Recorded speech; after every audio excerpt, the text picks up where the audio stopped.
உங்கள் இல்லங்களில் வந்து உங்கள் உள்ளங்களை உயிர்ப்பிப்பது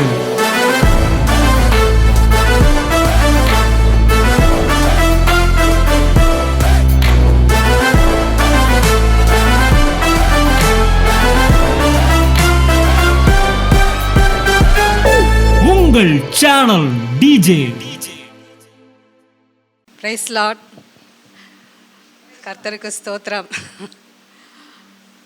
கர்த்தர் இந்த இடத்துல எனக்கு வந்து சாட்சியாக நிறுத்தியிருக்காரு. என் பேர் சாரா.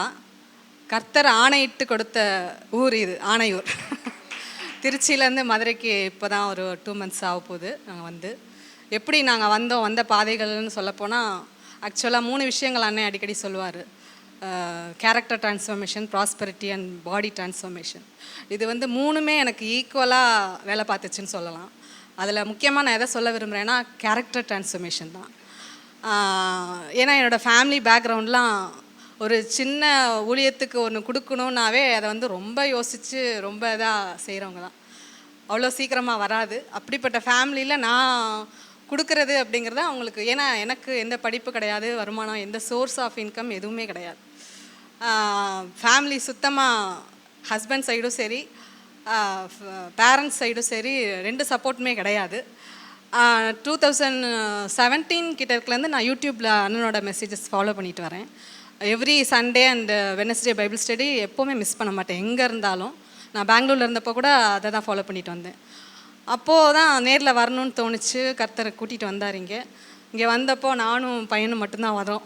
வந்தப்போ ரொம்ப கண்ணீரோடு அழுகையோடு தான் ஃபஸ்ட்டு நான் அண்ணனை மீட் பண்ணுறேன். என்ன சொல்கிறதுன்னு கூட தெரியலை. நான் பெங்களூர் போகிறேன்றது மட்டும்தான் சொல்கிறேன். போயிட்டு திரும்பி இங்கே வருவேன் அப்படின்னு வார்த்தையும் நான் சொல்கிறேன்.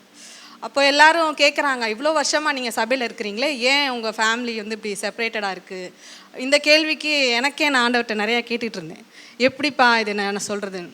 ஒரே ஒரு வார்த்தை மட்டும் சொல்லார், திஸ் இஸ் பி ஸ்டில், நீ தரித்து நின்று கர்த்தர் உங்களுக்கு செய்யும் ரட்சிப்பை பாருங்கள், அவ்வளோதான் சொன்னார். அதிலேருந்து தொடர்ந்து அந்த ஜேர்னிக்குள்ளே அண்ணனோட மெசேஜஸோடு நான் ஃபாலோ பண்ணிட்டு வந்ததுனால கலக்கமே வரல. எப்படி அந்த தைரியம் வந்துச்சு? ஏன்னா சின்ன விஷயத்துக்கு கூட நான் அழுகிறவ தான் சின்ன வயசுலலாம். ஆனால் எப்படி அந்த தைரியம் வந்துச்சு, எப்படி கொடுத்தாருன்றதே எனக்கு தெரியல. தொடர்ந்து ஃபாலோ பண்ணேன். அப்பா என்னை கேள்வி கேட்டவங்களுக்கு நான் சொன்ன ஒரே ஒரு பதில், God is good, devil is evil. இது 2க்கும் நடக்கிற போராட்டம் தான். உள்ளுக்குள்ளே கேரக்டர்ஸ், அம்மா அப்பாவும் சரி, ஹஸ்பண்டும் சரி, யாருமே நான் தப்பாக சொல்லவே மாட்டேன். நான் சொல்கிற அளவுக்கு அண்ணன் என்னை வளர்க்கலை, அது உண்மை. இப்போயும் அவங்க எனக்கு எதிராக எவ்வளோ விஷயங்கள் செஞ்சுருந்தாலும் அதெல்லாம் நான் பொருட்படுத்தலை. இப்போயும் அவங்கள நேசிக்கிறேன். இன்னும் நான் இதுக்கு முன்னாடி இருந்த சபையில் எந்த காரணமுமே இல்லாமல் தான் நான் இங்கே அழைத்து வரப்பட்டேன். எல்லோரும் சில பிரச்சனைகளோடு தான் அடுத்த சபைக்கு போவாங்க. ஆனால் இந்த சபைக்கு வர்றதுக்குனே எனக்கு பிரச்சனை நடந்துச்சு. உண்மையிலே அதை நினச்சி பார்க்கும்போது உண்மையிலே ஆச்சரியமாக இருந்துச்சு. இதுக்கு இடையில் ஃபினான்ஷியலாக எப்படி போச்சு அப்படின்னா எந்த சப்போர்ட்டும் இல்லை. பேரை மட்டும் எனக்கு சாரான்னு வச்சுட்டு என்னை நடத்துனது எல்லாமே ஆகாரம் மாதிரி தான் நடத்துனாங்க. அந்த பாதையிலையும் கர்த்தர் எப்படி ஒரு துருத்தியை கையில் கொடுத்து அனுப்பிச்சாரோ ஆபிரகாம், அது போல் எனக்கு கர்த்தர், அவர் தான் எனக்கு ஆபிரகாமாக இருந்தார். ஒரு சின்ன ஒரு கொஞ்சம் அளவில் ஒரு தங்க நகைகள் இருந்தது. அதை மாத்திரம்தான் கிட்டத்தட்ட ஒரு 7 வருஷத்துக்கு மேலே இப்போ நான் சர்வே பண்ணிக்கிட்டு இருக்கிறேன்னா எனக்காகவே தங்கம் விலை ஏறுச்சுன்னு சொல்லணும். அந்த அளவுக்கு கர்த்தர் அதை கொண்டே என்னை வழிநடத்திட்டு வந்தார். அப்பயும் நான் கலங்கலை. நமக்கு அடுத்த வருமானம் என்ன? ஏன்னா என் இருதயம் சோர்ஸை நம்பி இருக்கக்கூடாதுங்கிறதுல ரொம்ப இதாக இருந்தேன். இப்போ வரைக்கும் எந்த ஜீரோவுக்கு நான் போகவே இல்லை. நான் வறண்டிடும் அறிகுறி தோன்றும் முன்னே எனக்கு வாய்க்காலை வந்தவர். அந்த இடத்துல எல்லாமே எனக்கு இந்த ஜேர்னி பூராவுமே எந்த இதுவுமே இல்லை.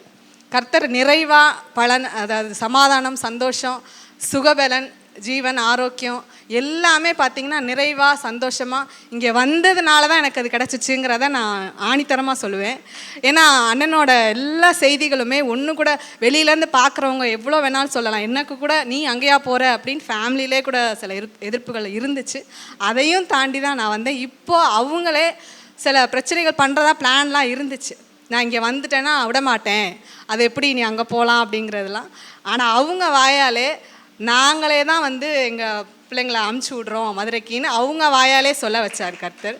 இப்போ அந்த இதில் இது பண்ணுறோம். இன்னொரு விஷயம் என்னென்னா, இன்னும் நான் சொல்ல விரும்புகிறது என்னென்னா, சில பேர் வெளியிலேருந்து கேட்குற கேள்விகள் உள்ளே நிறையா பார்க்குறது இல்லைன்னு நான் சொல்ல நினைக்கிறேன். உள்ளே இருந்து அதை கேட்குறவங்களுக்கு தான் என்ன சொல்கிறாங்கங்கிறது புரியும். ஏன்னா ஐஸ்வர்யம்னு சொல்கிறது மாத்திரம் இல்லை, அது வந்து பண ஆசை இல்லாத ஐஸ்வர்யம். இன்னொன்று சுயத்தை சாகடிச்சாதான் சாவாமை. இது ரெண்டுலையும் கர்த்தர் நம்மளை நடத்திட்டு போகிறாரு. அதை நான் அனுபவபூர்வமாக உணர்றேன். இப்போ வரைக்கும் கிட்டத்தட்ட மோர் தென் 15 வருஷத்துக்கு மேலே நான் டாக்டர்னு போனதில்லை. இடையில ஒரு தடவை ஆக்சிடென்ட்ஸ் கிட்டானதுனால ட்ரீட்மெண்ட்காக எடுத்ததான். பட் இது வரைக்கும் ஒரு தலைவலி காய்ச்சல்னு கூட வந்ததே கிடையாது.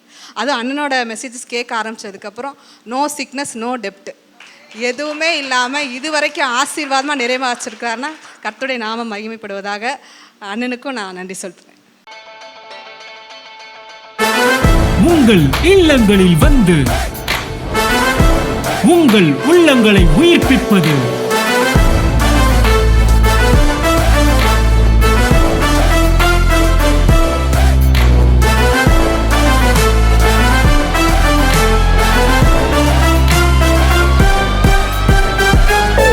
உங்கள் சேனல் டிஜே.